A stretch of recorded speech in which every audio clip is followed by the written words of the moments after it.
Have you ever panicked because you got a contract back and you had a property for sale and people started calling to ask about the property?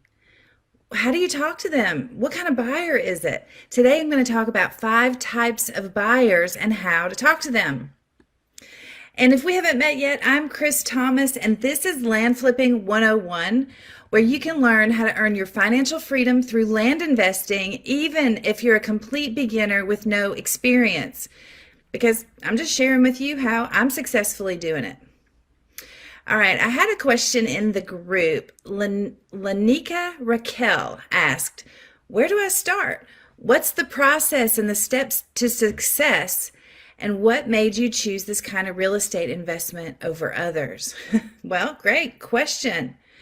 So what do? I target property owners of rural vacant land with 5 or more acres with a retail value of at least $40,000 that is not on the market.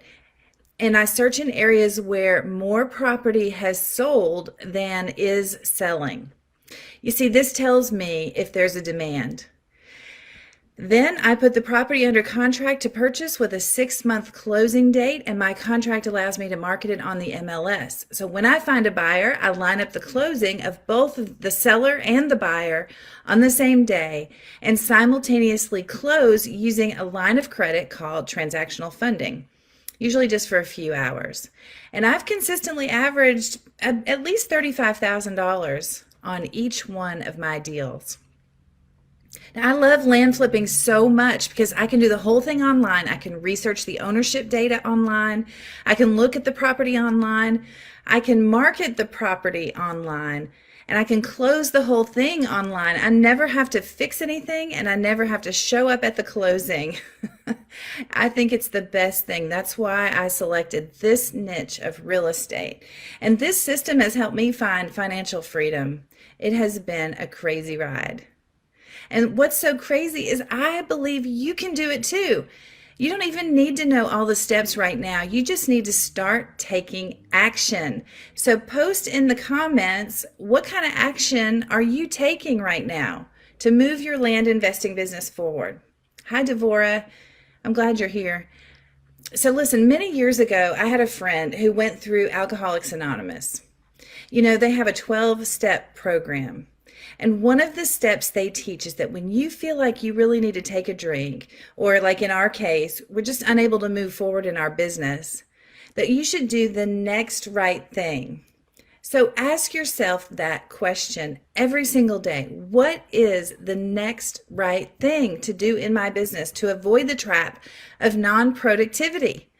You know, you don't need to know how you're going to sell the property before you even have one available for sale, right? So set a goal. Like, how much do you need to earn? And then at least triple it to make it seem a little bit out of reach. Make it a big goal and then list out the 3 top things you need to do to get started. If you just did that every single day, you would be taking massive action. Because most people are not disciplined enough to do that every day, but I think you can do it. And then just get started and just keep doing that every single day. Write down your goals in the morning, write them down in the evening. And then writing down the 3 things you need to do to move that goal forward, even if it feels out of reach. You know, that's what's going to inspire you if it feels a little bit out of reach. And then block time on your calendar for every task and show yourself the discipline to stick to the schedule. All right, I'm off my soapbox a little bit. Today's topic is how to talk to buyers. Okay, but first I had a question. Noam Ofan asked, which flat fee MLS posting service do you recommend using for Florida? And what kind of broker's fee do you offer to buyer's agent on, say, a $20,000 property that you're selling? Okay, thanks for the question. I always offer 3% to a buyer's agent, but there's no standard commission fee. It's all negotiable. So you may decide that $600 is not enough to offer an agent, and you could offer, say, like a flat fee of $1,000 minimum. But it's up to you. It depends on what they're doing for you and how much time you think that'll take. But for the flat fee MLS service, I personally use Brokerless, Jack Lawfer. I think they've been great, and I've used them in multiple states. I also saw in the group this week, I saw recurring questions about how to get started. Like, how much do I need to start? Um, and getting started involves really just making a decision to start. Set a goal. Like, I want to earn $10,000 a month. Okay, and then next you need to start making offers to property owners who own land that you can buy for $10,000 and then sell for at least a $10,000 profit. So as far as how much you would need to start, as much as possible, but I would recommend at least $5,000 for direct mailing offers to owners. And look for areas where more properties have sold than are actually for sale. And because this indicates a high demand in the area. All right. John Peters asked, what's the process to find and pick a good target area to mail offers to? And then also Sanja Mursa said, how to find a good county. That's a recurring question I see. And what I like to do is go to the real estate websites and download their data to look for areas that are trading in properties priced at my target price. So this goes back to setting goals and knowing what you're after. And then I look to see if more property is sold than for sale. All right. Eric Elstrott asked, how much is mine worth? I said, what are you struggling with right now? And he said, well, how much is my land worth? So Eric, I think you're asking how to value your property. And that is a question of relating to how to pull comps. And you want to look at recently sold comparable properties. So just search for similar sized properties with similar attributes. And if it has a view, find properties that have sold that also have a view that are in the same city. And then after you get, say, 3 to 5 comparable sales, you can come up with a per acre average price and then apply that to your subject property. And that will give you the market value. All right. Nicholas Lee, I see your question about asking me to explain how to use transactional funding on my deals. And what I'm doing, Nicholas, is using a line of credit. So I have a home equity line, but you could use this. You could use a credit card. Any kind of line of credit that you can get would work. Okay. And so then I just basically kind of loan myself the money for the closing period, and then I simultaneously close. So I'm just using the funding to close the transaction with the seller before I go into the transaction with the buyer, where they're going to pay me back and then my profit. I hope that helps, but that's just a line of credit.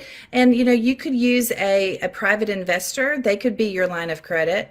So there are multiple ways to do it. I'm using a home equity line on my home, which is not paid for, but has enough equity where they'll give me a loan against it. So my home is the collateral. Sorry if you're having trouble with the video interrupting. Let me check my internet connection. It says it's pretty strong, so looks like 2 of you have had trouble.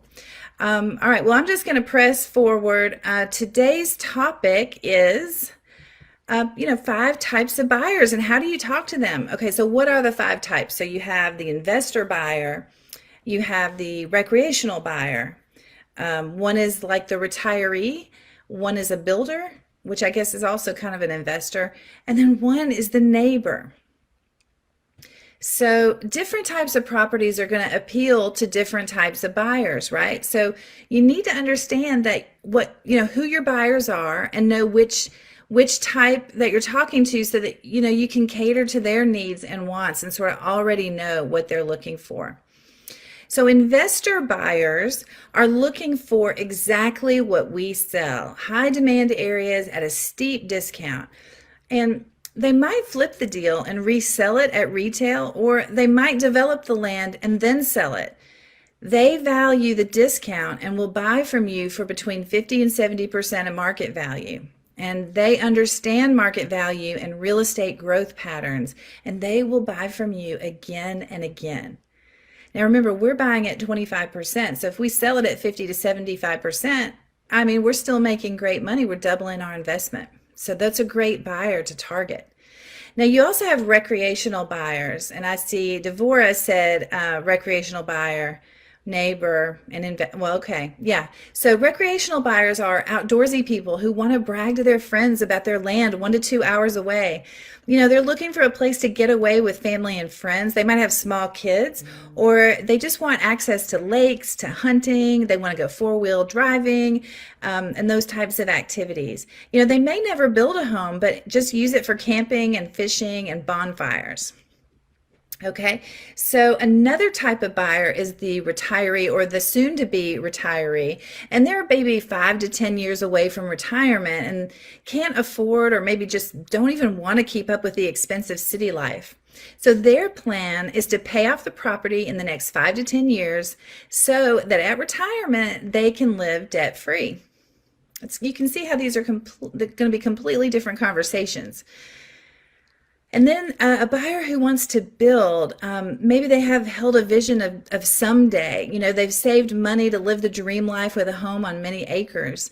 Maybe they're raising kids or they're empty nesters, but most importantly, they can usually pay cash or they have their financing already in order. And then there's the neighbor buyers. They're living, nearby the subject property, and they have what other buyers don't have, and that is a history with your land. They've been living nearby for years, and in some cases could be generations. They may know the owner of the property and some history of the area or just current community news. And I will say they typically undervalue your property because when they bought their land, prices were much less. Sometimes they're just kind of snooping around to learn the property values, but either way, if they've been looking or waiting for a property to become available, they can be highly motivated and they may make an offer, maybe even a higher offer since they're more invested in obtaining the property than just a regular buyer who wants to move into the area. And I'll also take a minute to mention real estate agents because most of your buyers will probably come from the help of a real estate agent, at least if you're targeting, like I am, the higher, more expensive properties. So go ahead and resolve in advance that you will always offer a commission to any agent who brings you a buyer. Now, typically that amount is 3%, but there is no set commission in real estate by law. And selling to the agent is really just as important as selling to the buyer. They're professionals and they want you to, they expect you to cooperate by helping them get the answers needed about the property. And you're basically acting as your own selling agent and should probably feel comfortable with the types of questions that arise and what will happen during the closing process.